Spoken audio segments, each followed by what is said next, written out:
official. Look, Yay! look at us moving up in the world. Angle on producers. Daddy Dailies. I'm your daddy. I can be smart when it's important. I'm your daddy. I'm Sorry to this I'm your daddy. Welcome to Daddy Dailies, a podcast hosted by Not Your Daddy's Films. On a film set, dailies are sent out after a shoot day so you can see the work in progress. Daddy Dailies are conversations that go behind the scenes so you can see what work went into the process and be better armed to succeed in the industry. Daddy Dailies, hosted by Not Your Daddy's Films. You are a daddy producer. What does that Yeah. mean?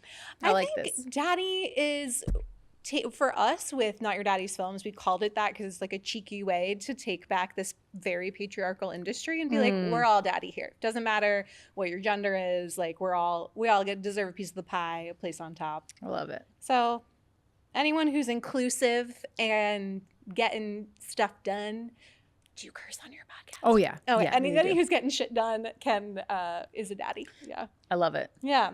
So I'm Vika and I am from Daddy Dailies. I'm with Carolina Groppa, and I am I am the podcast Angle on Producers. I am the podcast. I am the podcast. That was weird. No, But it's I love true. it. I mean, it's like my name is on there, so that's It's amazing. what I do. Well, we're really both excited for this crossover episode, and I know Daddy Dailies' emphasis is on conversations with women and non-binary creatives, just to talk about like how you got your start, how you created a career for yourself in this industry. And you have worked on so many incredible projects, and I feel like just such a breadth and scope of work that is sometimes unusual, like from documentaries to narrative. And I know that producing, which is, I'm sure you'll talk about when I ask you about the podcast, can be really confusing to people because Yes. there's so many different kinds of producers. Yeah. Creative, line producer, a UPM, and you've done all of it. Yes. Which is incredible. So something I get asked a lot as a founding daddy at Not Your Daddy's Films is like, how do I build community in a genuine way, in a way where I'm actually making friends and finding collaborators that I want to spend time with, but that is also building my career. Was that hard for you to do at first? Was it easy to find the people that you clicked with and wanted to work with, or was it a little like trial and error? D, all of the above. Yeah. Not the answer people want, but that's the truth. Like, I've been at this for almost 20 years and it's just time. I think that's the reality. It takes a lot of time to find your right collaborators. It's like dating, you know? Like some people get lucky and meet their partner in high school or whatever at the beginning of whatever that journey is, And some right? people spend a And lot of some time on people- Hinge. That's right. And some people date a lot of frogs, right? Kiss a lot of frogs Yeah. or whatever. So I think every experience is valuable, but there is a ton of like weeding out the people that are not your people. And like, I almost talk about it like an energetic click. Like there's a wavelength that you just are on with some people and some people you're not. And it doesn't mean that you can't collaborate with them, Yeah. but only some people are going to like parallel path it with you. And I think it's tempting to look at people that are a lot ahead of you and go, I want to be in community with them. And you should absolutely aspire to that. Yeah. As long as you don't overlook the people that are to your left and to your right and your contemporaries, because those are the people that are going to help you ascend much faster than the people that you perceive to be so much further than you. Like, yes, they'll hopefully help you and you can collaborate with them, but to not overlook the communities that you're already in, which is why, like, I think with what Daddy has built and what we're building with Angle on Producers is so special, because people meet at these events. Yeah. And there's already an alignment of intention, of vibes to some extent. And then you kind of find your clusters within those pockets of communities that you can then go on and develop things with. And even though someone could, you know, have the same sort of like on paper value system, doesn't mean that they're your creative collaborator. Yeah. And it takes time to find that out. And sometimes you just have to throw yourself off a cliff and figure it out the hard way, you know? Yeah. Because one person's like coffee is not someone's cup of tea or whatever. I don't know. I just made that up. But like, it's like trial and error. Yeah. Really, it really is. And it was that for me, for sure. A lot of heartbreaks along the way. A lot of people that I thought were my people that weren't. That's hard. It is hard, but that's the truth. You know, it takes time sometimes. Do you find Yeah. that you end up working with the same people again once you find that Absolutely, group? because it takes so long, right? So when you can, you want to have your your go-to homies that you have a shorthand with, that you know you can be like a full human version of yourself without taking away from the professional expectations, right? Yes. That's really important. And it's why you see the people that have escalated in their careers. Look at like Sean Baker and Alex Coco and Samantha Kwan. Granted, Samantha and Sean are married, but you know, Alex Coco, these people that have been with these filmmakers in partnership, creative collaborations for a long time, they're not going to like leave. And like, if you're at a panel and you meet Sean Baker and you want to like take over for his next, you want to be his next producer, it's going to be really hard to build that relationship and that trust that someone else already has. So is that the best use of your time, or is it to find your own Sean Baker, your own Alex Coco right now that you can grow and develop with, you know? I think that's such a good point. It's about knowing your taste and knowing the kind of work you want to make, and then finding the people who are also aligned that way. And that takes time, right? Like we are all growing and changing as artists all the time. So like what was my taste 10 years ago maybe isn't my taste now. Do you have a community that is also evolving with you and your taste and your skill set? Like the stuff I was making maybe 15 years ago, I don't want to be making that same stuff. Yeah. You know, I want to graduate. We all do. So I think it's important to have people along the journey that are willing to evolve with you. When you discovered producing as a career path, you've done a lot of these different roles: UPM, line producer, creative producer. Was there something you gravitated to first? Could you maybe give a little taste of what those different producing roles entail? I have a friend who's worked for a writer, for a showrunner, and she thought she wanted to write, and she's talented, but now that she's in it, she's like, wow, the producing angle is way more what I want to be doing. And I didn't know that because I wasn't exposed to it before. Correct. Yeah. And the mystifying thing about it is, even if you were exposed, producing is one of those things that is such an apprenticeship job. You really learn by doing and find your like in and your style within producing, that even if I did like a seminar for you on like all the differences, you wouldn't know which version of that you like until you got to experience it for yourself. So to me, producers are people that are endlessly curious and like thrive in chaos, and they have I love that. and they have like some type of like finger on the pulse of the creative process and creativity, certainly, but they're the people that are going to really thrive in everything else that's going to support a vision for a creative, and that is inherently creative. Because you're always supporting a vision that has a budget and a schedule and limitations on that, and you can't just throw money at things. So you have to come to the table with creative solutions towards how we make anything. But when I started producing, I didn't know. Similarly, I came out here to pursue acting, and producing was sort of, at the time, I felt like a backdoor entrance into acting because I wasn't getting. Because you could make your own projects. That's right. And I couldn't get the opportunities I wanted. I was like, you know, labeled ethnically ambiguous. No one knew what to do with me. So I was like, well, if I'm the one putting it together, then they can't tell me no. Was sort of the idea, right? And it was at the cusp of like a lot of this movement. YouTube had to sort of really come on the scene in a really real way, and digital was really becoming a thing. Like, I feel very old aging myself, but that's the truth. Like, Britt Marling had just come on the scene, the Duplass brothers, like Awkward Black Girl, like all of these things that felt so possible if you were willing to commit to the craft of like being a content creator, writing and producing and acting and being down to edit, and like the hustle you have to have for that is admirable. But it's also like, I don't want to say a young person's game, because it's not about age as it is about energy and bandwidth to take those kind of risks at certain points of your career. But so anyway, I started producing, and when I got into it, I was like, oh, like this is what producing is. And at the time, I would define it as just like the person who makes it happen. You just figure it out. Like, first thing I ever produced was a play I optioned, or I actually licensed a limited run of a play that was a well-known play. I'd never done that before, right? So it's like, it's seeing that you have a want and going, I don't know all the steps to get there, but I'm gonna figure them out. It's that time and time again in bigger scales and different scopes. But once I figured it out, I was like, oh, I've been doing this my whole life. This is just me. Doing that play, how come you weren't like, is it money? Like that you didn't want to go directly into theater, or do you still want to do more theater? I went into theater because I loved theater. That's most actors' first love, of course. And I have been workshopping a character. It's Spike Heels by Teresa Rebecca. And I have been workshopping the character of Georgie for a long time. So it felt like the right move. I knew I could get money and it wasn't going to be as expensive. I just knew there was a faster pathway.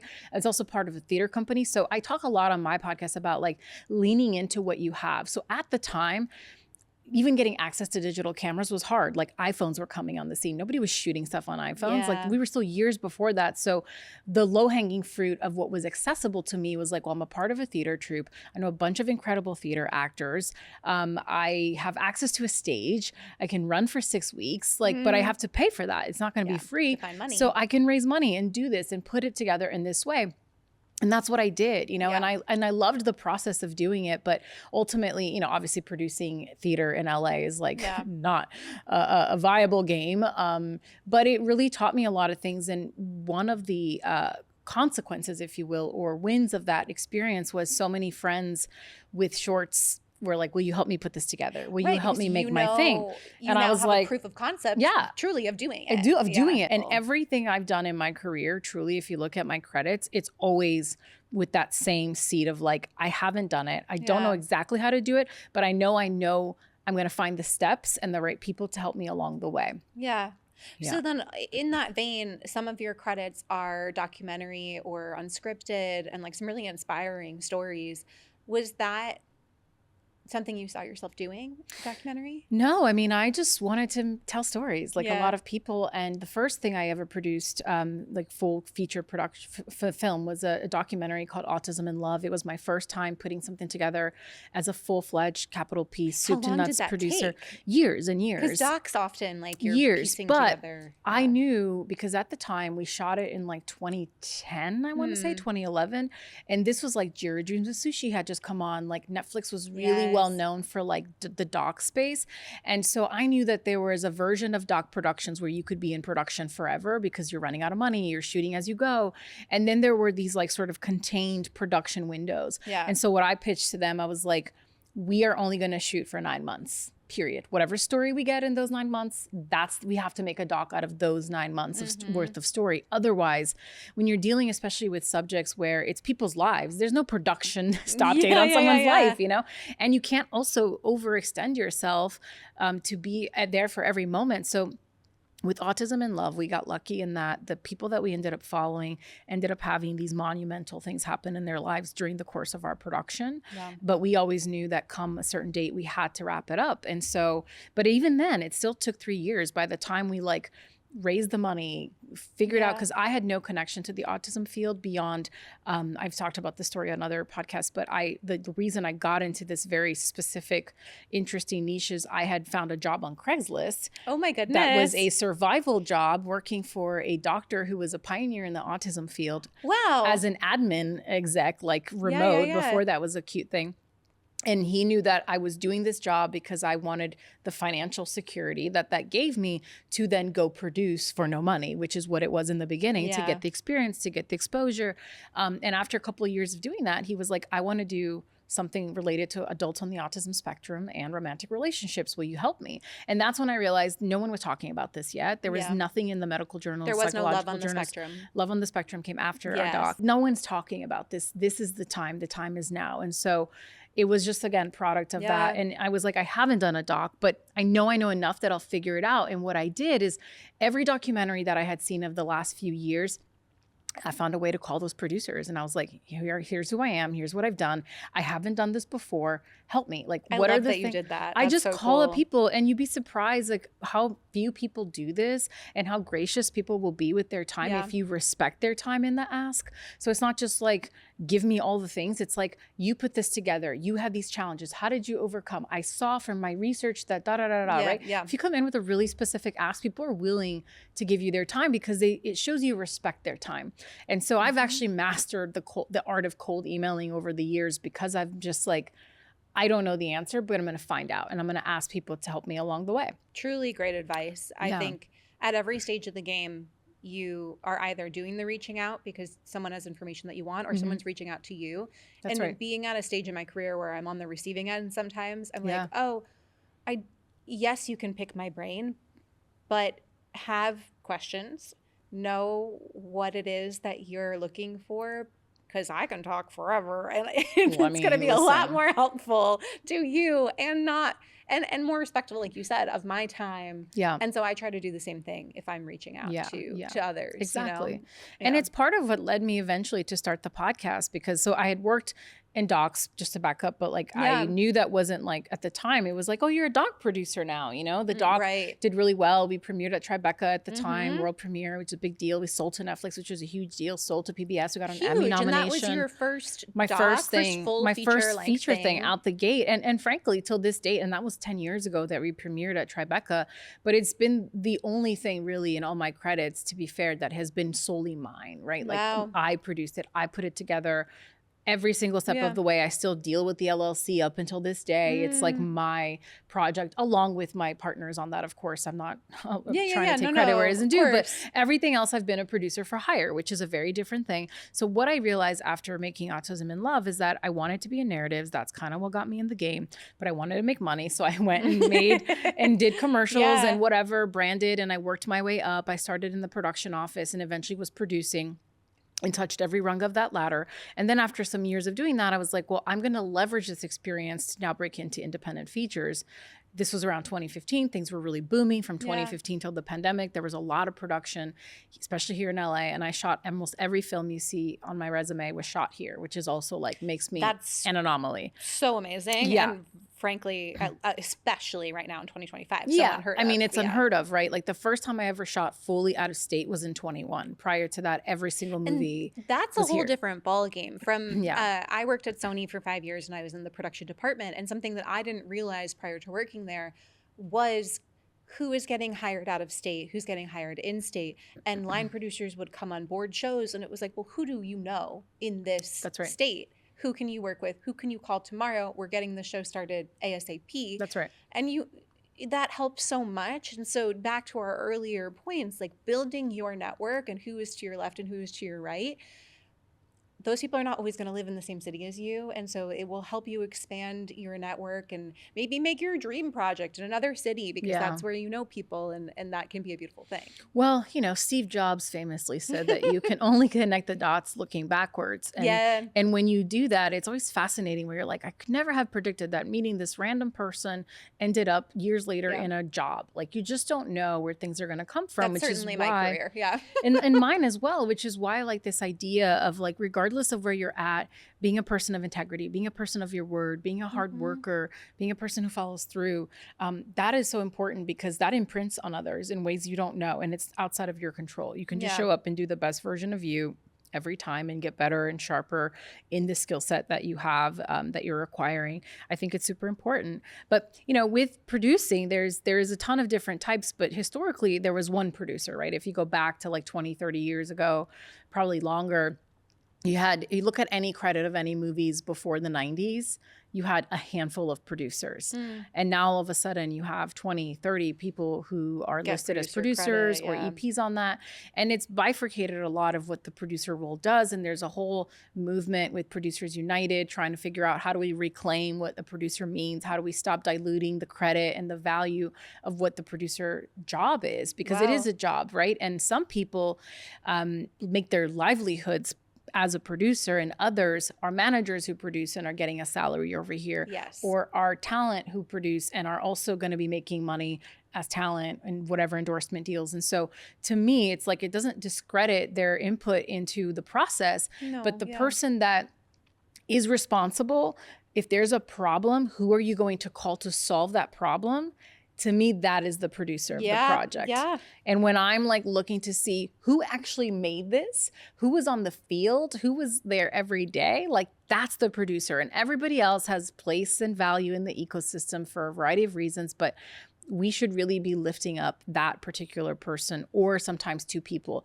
It's never really more than two people, honestly. If you really get down to brass tacks, I mean, look at Anora. That was made by two producers. 3 if you consider Sean Baker, who was also very producerial and very much a producer in the project, but 2 producers. When I think about directing and being in the moment on set, you've done a ton of producerial work until that point. And yes, you are a producer, but like you need other people if you're going to be wearing multiple hats. And you need people you can really trust. Really trust. You have to trust your producer, but the producer has to trust and believe inherently and empirically in that director's vision, because you're going to be doing anything and everything necessary within the parameters of the law to like make it happen for your filmmaker, you know, at its best. When people hear about a producer, that's usually the sort of archetype of the producer that you're thinking of. But there's many different kinds of producers, as you alluded to. So typically now your line producer, which is back to sort of my story, interjecting that after I started making commercials and I got into the independent feature game, I started to realize, oh, like no matter what the budget is, the line producer never gets cut from the budget. You're always going to need your line producer. Because the line producer UPM. is usually making the budget. And they're making the UPM. budget, and they are also the ones deploying everything. And in the indie space, your line producer and your UPM, which stands for unit production manager, are often one and the same. Traditionally, your line producer is handling the budget and dealing with the studio or the financiers, and then they're delegating that to your production manager, who then runs the production, right? And talks to all the department heads to sort their budget. They're there on the ground figuring out the problems. I have done both jobs in one most of my career. And when I discovered that one that was a job, it was really empowering to go, so this is how it all gets put together. Yeah. This is how decisions get made about how do we take this and go from page to screen? What is actually required? And to see that in real time was really, really helpful. But that's when I learned, okay, this is the line producer. And as you ascend as a line producer, it is such an important job and an important part of the filmmaking process that the ones who ascend become executive producers. They get EP credits on things because they warrant that kind of like recognition, not just because they are asking for it half the time, you know? Totally. And then, you know, UPM, there's a DGA UPM. So when your show is DGA, then you have to hire someone who is DG UPM. Sometimes that person also can line produce. It just depends. But then there's within the producer umbrella, you have like your more traditional creative producer type that often can mean the person who has come up more on the development side. And champion the project. The project. They found the filmmaker out of Sundance. They've been developing them. You know, they were the one that really pushed the project forward. They had relationships with talent reps and they were able to attach X person. And maybe then another producer comes in because they have relationships with financing and they bring in the financing. And all of these players are important.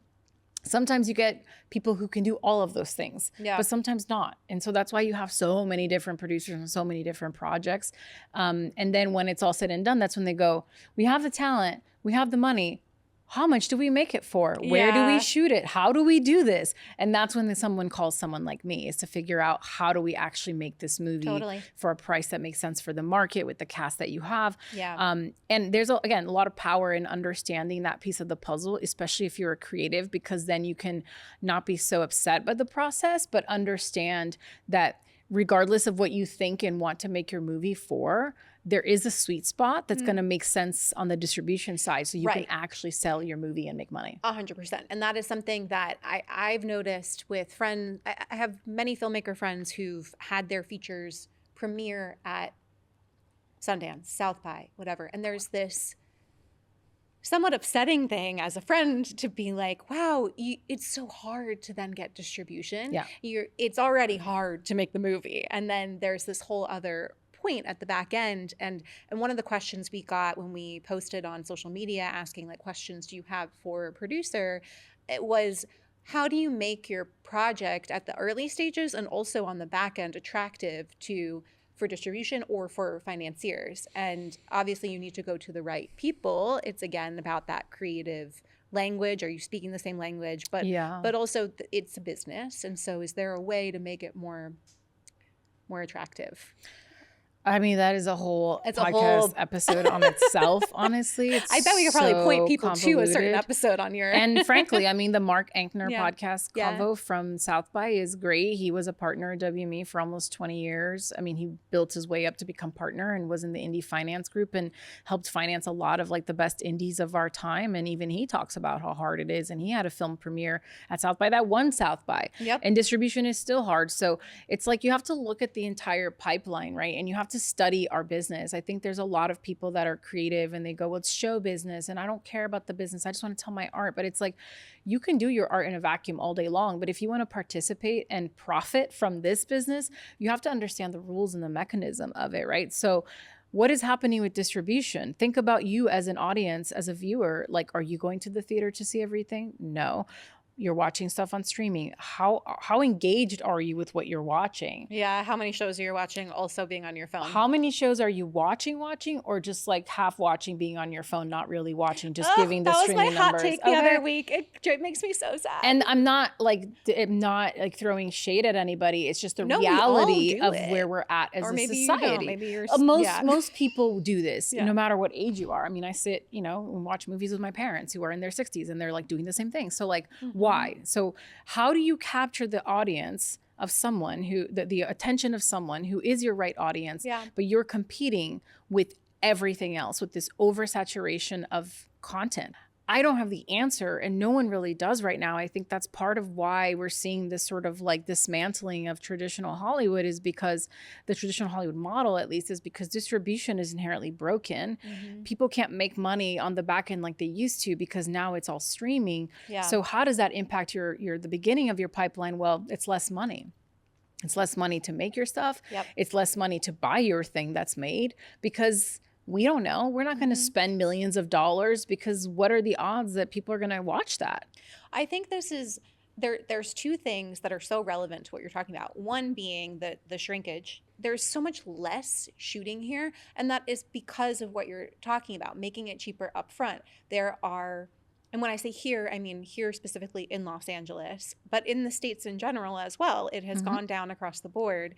But it is cheaper in other states to film because of tax credits, because of rebates, and also shooting in places like Bulgaria or Croatia. Like, they are offering incentives to filmmakers that make it more possible, and then make the back end more desirable. That's right. Yeah. So, and at the end of the day, if you're a creative, you want to put most money on screen. So if I offer you two options, I say, hey, we can shoot this in LA. We're only going to get $5 million to shoot this in LA, or we can go to France and we're going to shoot the exact same movie for $10 million. Yeah. And I'm talking about the substance specifically, because that was really the conversation that happened. It's a very LA-based Can you story. think of a more LA-based story that was shot in a place that is the furthest you can get from Hollywood? I didn't know. I didn't even think about that. Most people don't even know that. But if you are working in the industry and you watch some of those exterior shots of Hollywood, you're so right. You're always looking up at the sky into palm trees. You don't see the world. And that's the cheat, right? But that was a concession. You get LA, or you get the amount of time that you want to make your movie the way you want it. And Coralie chose to make her movie the way she wanted. She had a very specific vision that was not going to be doable in the States, period. So like, what do you do as a filmmaker, as a producer, as an artist? Like, we're all having to contend with the realities. It's like these sacrifices. And make these sacrifices and these concessions. And so it's always a conversation. And it's like, there isn't a one size fits all answer. But unfortunately, yes, like the cost of production in America, and certainly in Los Angeles, has gotten out of control. And most projects can't really survive, even if you get the California tax credit. Yeah. And I just want, like, for the listeners to point you to Carolina did a special episode with the Stay in LA movement organizers. Yes. I think that is a really great listen. And especially if you want to know more about this and these issues, and also what's being done to try to keep Hollywood as a industry town. Yeah. To anyone who might be at this stage in their career, if they are making their own things and they're like, I want to produce, and I'm working on my friend's project and I'm doing all this for no money, what is a good entry-level job for them to learn from folks with more experience, like being an assistant somewhere, or, I think there's a multitude of paths, but in my humble opinion, you're going to get the most value out of being in production, because that's where things are made. And that's where all the money is really spent. So I think it's smart to go be like working in a commercial production office. Maybe you start as an office PA, you're making a little bit of money, you're seeing the insanity that is production within a 3-week timeline. The chaos that you love so much. The chaos. Love is, it's a relative term. I've grown to love it, I guess. But no, you get to be around it and see it. And then you take those lessons and those relationships you start making, and you go, I'm going to take this and I'm going to go fine tune my own craft. I'm going to go produce my friend's thing on the weekend. We're shooting a scene in a house. Like, you keep it really small, and you're like fine tuning yourself as a producer and understanding, if you get like, okay, we're going to shoot a scene for a short and we have $500. Well, that's your budget. Like, how are you going to spend those $500? You got to feed people. You got to rent a couple things. Like, it's the same principle, right? Like, how do you make the best decision for the parameters that you have? So if you're looking to like make money while also learning this craft, to me, that's an easy way to do it. And I wouldn't say it's like an easy job to get, but it's much easier, in my opinion, than starting as an assistant in a more traditional, like at an agency. Sure. Or unless you get, I think if you get lucky and get to be a producer's assistant, great. Yeah. But even if you're a producer's assistant, you're going to be around the thing. You're not going to be doing the thing. Yeah. Yeah. You know, and there's value again to that as well. But I believe very much that, especially if you're in the beginning of your journey and you're a person maybe in your 20s and you have a lot more time and freedom, you don't have a ton of responsibilities, you don't have a family, a mortgage, all of these things that weigh you down, you can make those financial concessions right now and go be on set and get all of that out of your system so that in 5-10 years, you can shift more into an office-y kind of version of producing without having to be on set. But now you understand empirically what it means to execute. That's what I did, you know? When you said the office cushy thing, we're coming off the White Lotus and I was just not meant to live an uncomfortable life. Listen, I was not as well. I think I was, man. I think that the grind is something that as I get older, of course, I'm like, thank goodness that I put in all those hours and whatnot. But I'm sure at every stage there's going to be more, because there's always something to learn. And there's that's always what's so more. attractive. And I think that's the thing that is so addictive about our industry is like you never arrive. Yeah. There's always a new milestone, a new mountain to climb, a new hurdle. However you want to look at that, if it's good or bad, there's always more to do, which is exciting, but also dangerous. Yeah. Because that means like you can often feel like you're not enough, like you're not doing enough. This is like everybody everywhere. After having done over 100 episodes of my podcast, like a lot of the juiciest conversations happen off mic still. And you hear how people really feel and the sentiments. And I've had conversations with some really impressive people, and then off mic, you hear these struggles and you're like, damn, like we're all in this shit together in the same way, in some way or another. And it's not to discourage, but it is like the realities of this path we've chosen. So finding things that can balance you and give you purpose beyond the chase and the grind of this, I think is super important for your mental health. It's something I talk about a lot, and I'm always in an endless search for it myself. I haven't mastered it, you know, because otherwise it can be really hard. You have seasons of your life that can make it really hard to like suit up and go to battle every day, because sometimes that's what it can feel like. Yep. Totally. So, Yeah.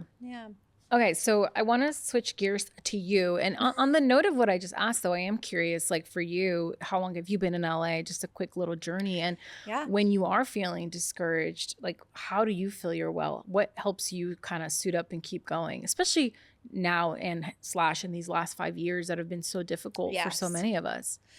Yeah, well, I came to LA, grew up in New Jersey. My mom is an immigrant from Ukraine, and there's a big Ukrainian community in New York City on the Lower East Side. My dad is a Jersey boy through and through, and when they got married, they moved to New Jersey, and that's where I grew up. And I thought I wanted to do theater as well. So you're first generation American?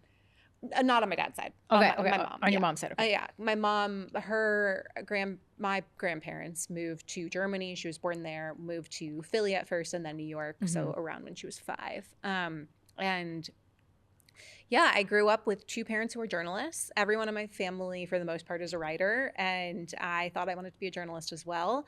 But I also loved performing, just like for my family and singing and all of that. And so when do you have any videos of you at this age that you feel comfortable sharing with the audience? Oh God.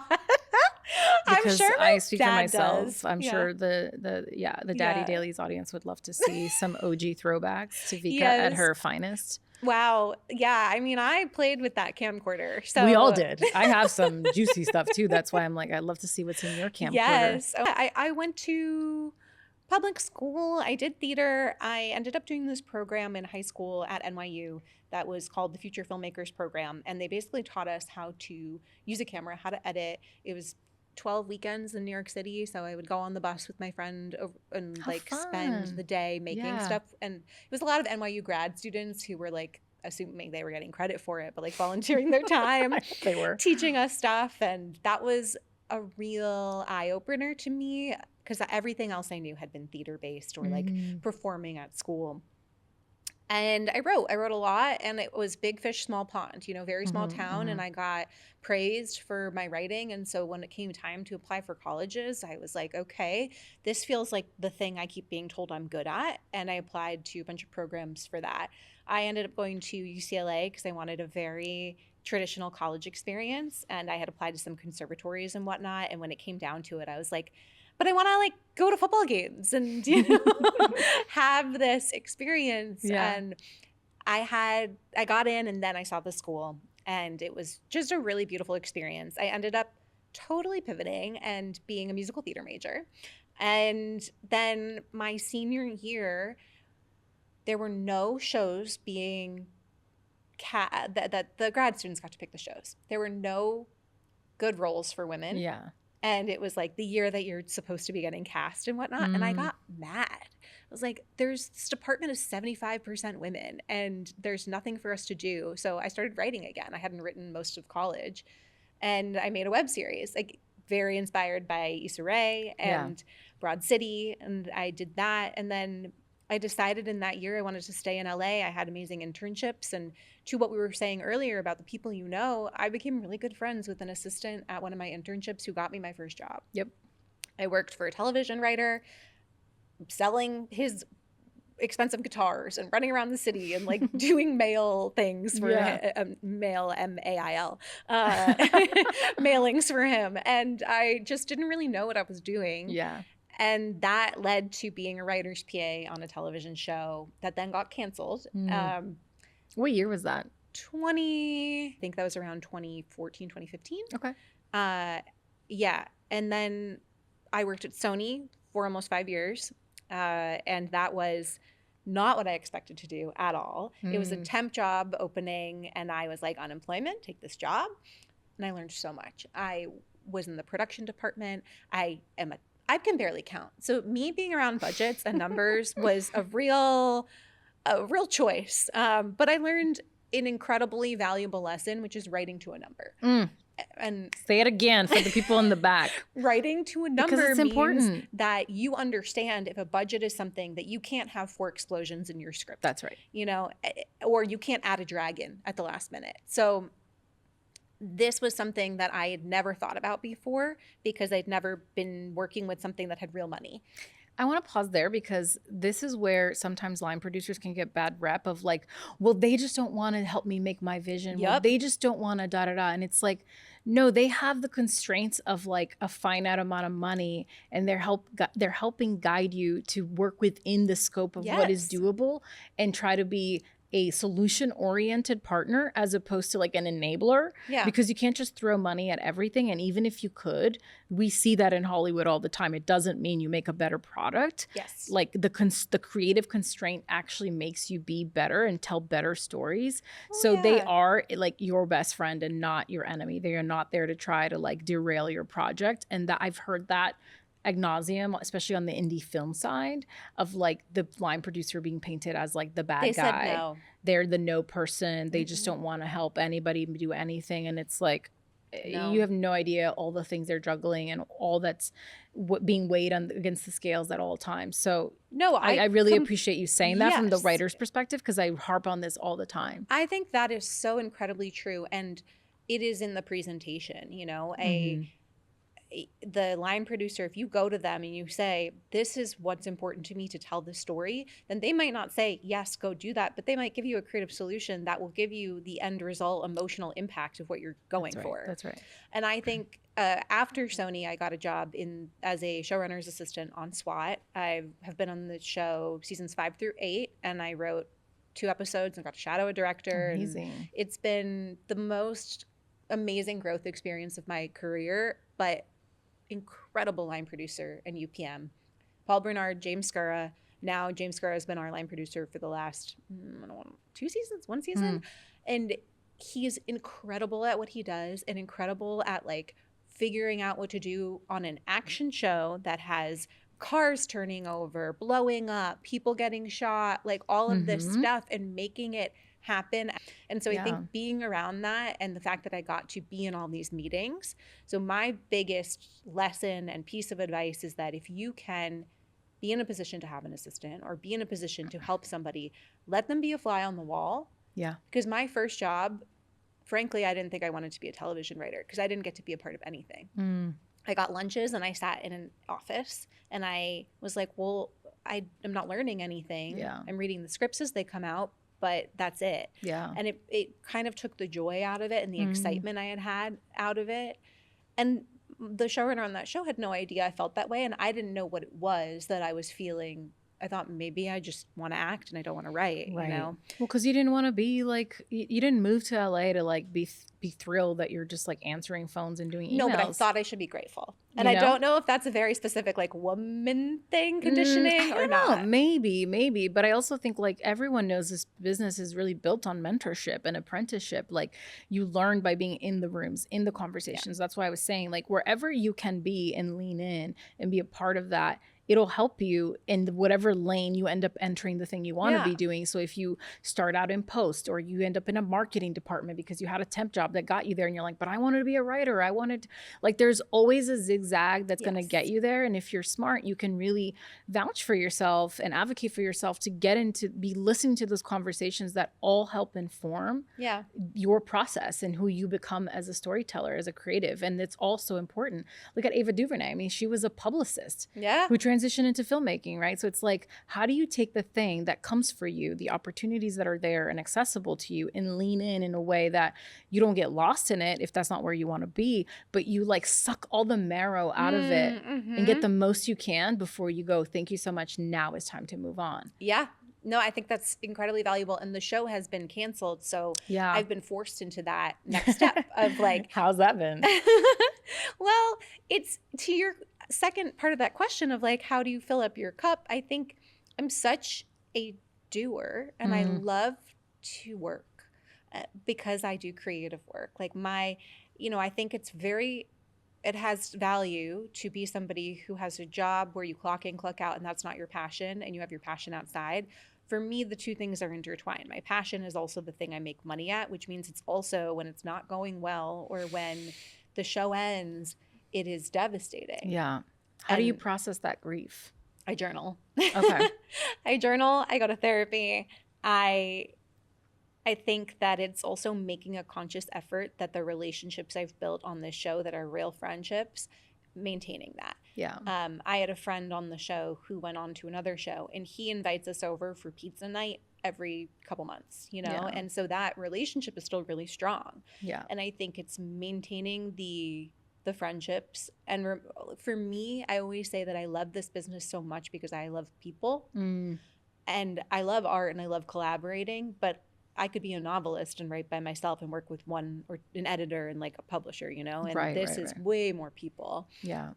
And I love that. And so I don't want to take a job with jerks. And I hope that I'm as lucky as I was on this show to work with such kind, lovely people.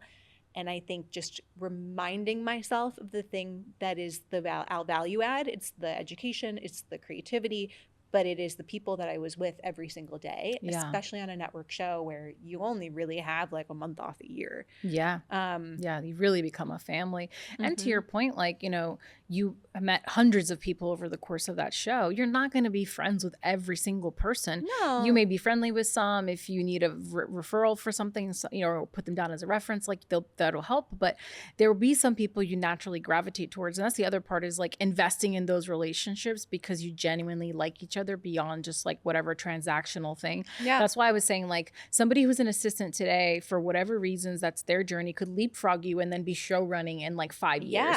And then you never know. So it's not like be friends with everybody because you never know. It's not like sticky and gross, right? Yeah. It's like, no, you don't know where people are going to end up. And so don't follow the title, follow the person. Yes. Because people because you like them. Because you like them and you have like a mutual connectivity that is beyond, again, just the transactional nature of this business. Yes. I do understand why some people feel the need to be transactional, because it feels very like grasping at straws sometimes. You're like, well, if I can just find the right person, and then your energy shifts and it's desperate and it's less about what you're connecting on.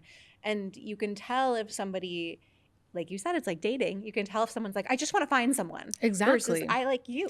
And also, frankly, like even in dating, sometimes you are transactional. Sometimes you just want sex, or sometimes you just want to go and have someone pay for your dinner or whatever. Yeah. Like, I think it's the same in Hollywood. And there's no shade. Sometimes you just need an agent to get back to you. Sometimes you just need that is also fine. And I think what took me a long time to learn is just knowing the difference between the two. Because especially in the beginning, I was like very vulnerable and very giving of myself to everybody. And I would be very like exposed in a way of like, here's what I'm feeling and here's what I'm going through. And like I had to learn that like you can use your vulnerability as a strength, but you have to know who to actually let in and be in your real inner circle that you can be real with. Because if you walk around like that with everybody, it's just, you know, everybody's got their own shit they're dealing with and everybody's feeling the heart of the industry. They don't need you to be like a puddle of tears every time because it's hard. So it's like having those people you can go to again that are going to help fill that cup so that you feel down today, but tomorrow you're back in the game and people are none the wiser. And again, it's not to like pretend like it's hard, it's easy. No. It's just that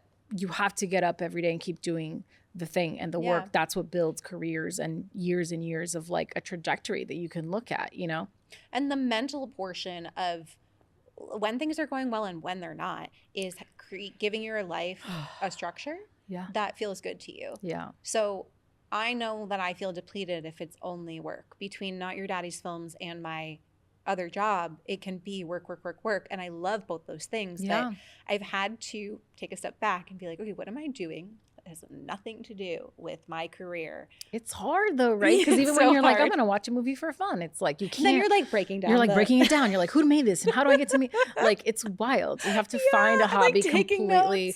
Like I did pottery. Like I did too last year because I was like, this is not connected to anything. Yeah, like, and I was bad. And that's great. Like to suck at something is so rewarding to be reminded of like what it feels like to be at the beginning because we're all at the beginning of whatever the thing. So when you meet a PA or when you get that random email from someone who's totally green and looking for advice, it's like we've all been there. Yeah. And again, helping nurture and guide that to the best of your ability because it's also not, you know, we're not running a nonprofit here. But like, it's important. But I want to ask you about Not Your Daddy because I'm so impressed with what you guys have built, how you guys sustain it. Like it's so impressive. I was rambling on about this on the phone with you, I believe, the first time we connected, because as someone who has been doing my show for over 5 years and mostly solo, I have like now wonderful young women who help me in exchange for mentorship. Like it is so much work to create and curate these communities and have a presence and like all the things. So I love to hear like the origin of how you guys all found each other, how you guys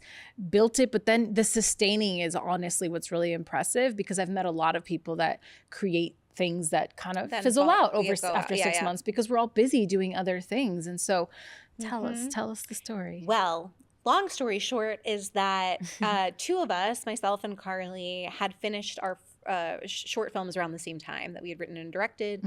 We wanted to have a little screening with our friends. We were like, there are 10 minutes. Maybe we should do them together. Let's do a night of it of shorts directed by women. And she was friends with a manager at a bar. They had a projector. It all came together very easy. And we invited like, I don't know, 30 to 50 of our friends amongst the 5 films that we showed. Then we all hung out and had a great time. And we were like, oh, that was great. And then people were like, when's the next one? We're like, oh, well, I mean, should we do it again? That was fun. And so there was a big gap, I would say, between those screenings, but the 5 of us came together, you know, one at a time through a friend. We didn't all know each other and we weren't all best friends at the time, but now we are. And I think maybe that's why it works, is that we came together for a common purpose, but we weren't already like Sisterhood of the Traveling Pants, you know? And now we basically are the Spice Girls. Like we are so close. Know. Yeah, so we got together, we decided that we wanted to make this a company. And at first I had doubts. I was like, are we really doing something different here? But there was a niche to be filled because there are great organizations for filmmakers in this town, but a lot of them do have a barrier to entry. And we wanted to make a space where people could come together at every level and where it felt like an equal playing field because of what we've been talking about this whole episode, which is like the common ground of having things in common. So we have 2 pillars. It's empowerment and education. The empowerment portion is our original screening series. women and non-binary directors, documentaries, animation, drama, comedy. We try to make sure each screening, because it's only an hour block, is a variety of all of that. And that it used to be every other month. Now we do like 4 to 5 a year, depending on how it It's a lot of work. out. Yes. And the work is incredible. And I think that we were adamant that the work had to be of a caliber that was impressive, and that was something, it didn't have to be a $50,000 short, you know, but it needs to be great storytelling. Yeah. And I think that has also brought people back in terms of the growth of the company, is that there is quality there, and we learned to create a space where people could trust our taste. And then now, because they're all only 4 or 5, we also have a newsletter where we can spotlight other filmmakers, because there's beautiful work that we can't show because we're trying to create this variety. And there's also shorts that are longer than our 15-minute cap that we can then feature in the newsletter. The other part, the education part, is having panels, hands-on workshops. We got to work with Atlas Lenses and did a hands-on camera workshop with Ava Burkowski and Christina Dunlap, and that was just so exciting to have all these women and non-binary folks in a room getting their hands on the cameras and getting to try it all out and ask their questions. And I think that the nature of the company has generated these very frank conversations where there's no bullshit. And it's a little bit more real talk, but it's also, I think most of the people come through because they want to be inspired and they want to inspire. Yeah. So it's people learning from each other. And it's a lot of work. Like, I don't want to pretend that it's not and that it's easy. It helps that there are 5 of us. The fact that you did a podcast by yourself for 6 years, I would have gone insane. Yeah. I mean, I have sometimes, you know, and truly, like, I've had many, like, the show really began out of my own frustration of like not having a space like this, where like I was having conversations like this off mic all the time with producer friends and other women predominantly in the industry, because that's kind of how it began. And I was like, why aren't people talking about this? And I got to a point after Autism in Love where so many people came out of the woodwork wanting to pick my brain and take me to coffee. And I was just like, I'm like so overwhelmed and I don't know how to help every single person. I don't have the bandwidth for every single coffee. You can't. And I also am doing the same thing to people 10, 20 years my senior. I want to pick their brain. So I'm like, if I can have these conversations in a capsule and share them with people, I get to like help others while also helping myself talk to people that I'm inspired by, that I want to learn from. And that's kind of was the seed of the show, but it was born out of my frustration of like the lack of this kind of conversation, particularly from a female perspective, and certainly not a producer's perspective. You know,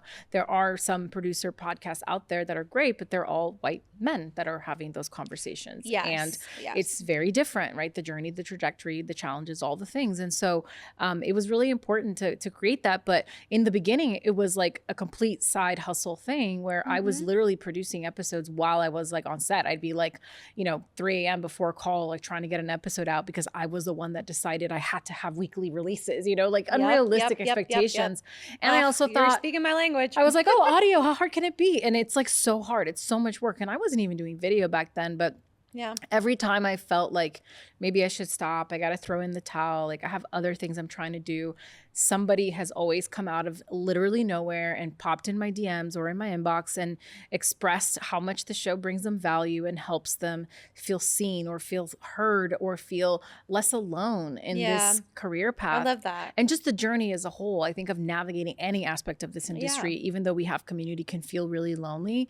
And so for me, that's like, fuck, all right, I got to keep going. I can't let these people down, you know? And so I just keep doing it. And then I blinked and I was like, oh my God, I've been doing it for so long. And I have been, I don't want to pretend like it's been just me, but I've had a bevy of incredible women predominantly who've reached out and been like, can I help with anything? And I'm like, yeah.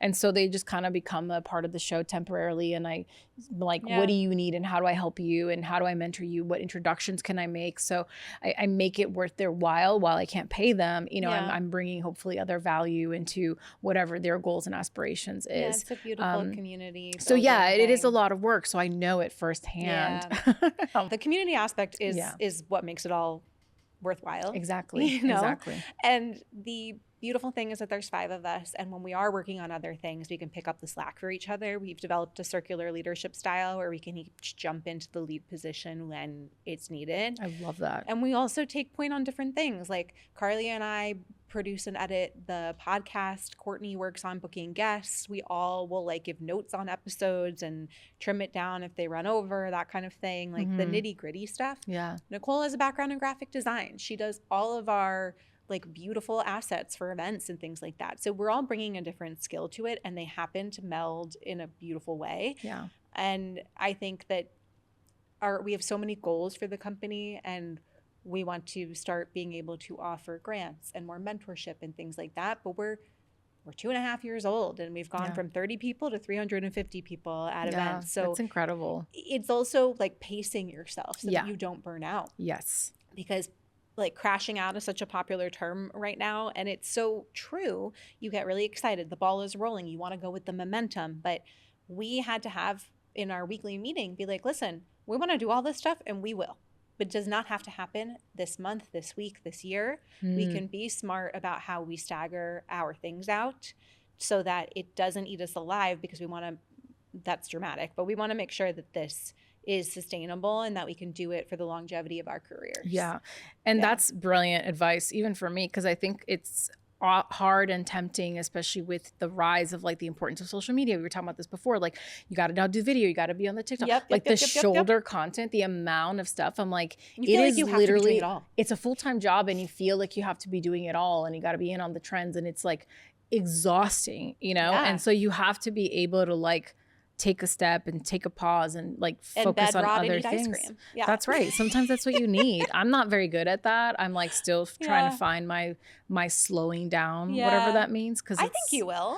You have a kid now. I do, even with a baby, you would think like, but somehow I have more time and more like energy for stuff. I want to have more time. I just have more energy because I feel even more like compelled to make shit happen. You know, I'm like running out of time, whatever that means. I know. It's crazy, but it is true. Like how motherhood makes you feel infinitely like you have more energy, but also like you just see the time passing in a completely different way. My son's about to be 1, you know, and I'm just so like, exciting. oh my God.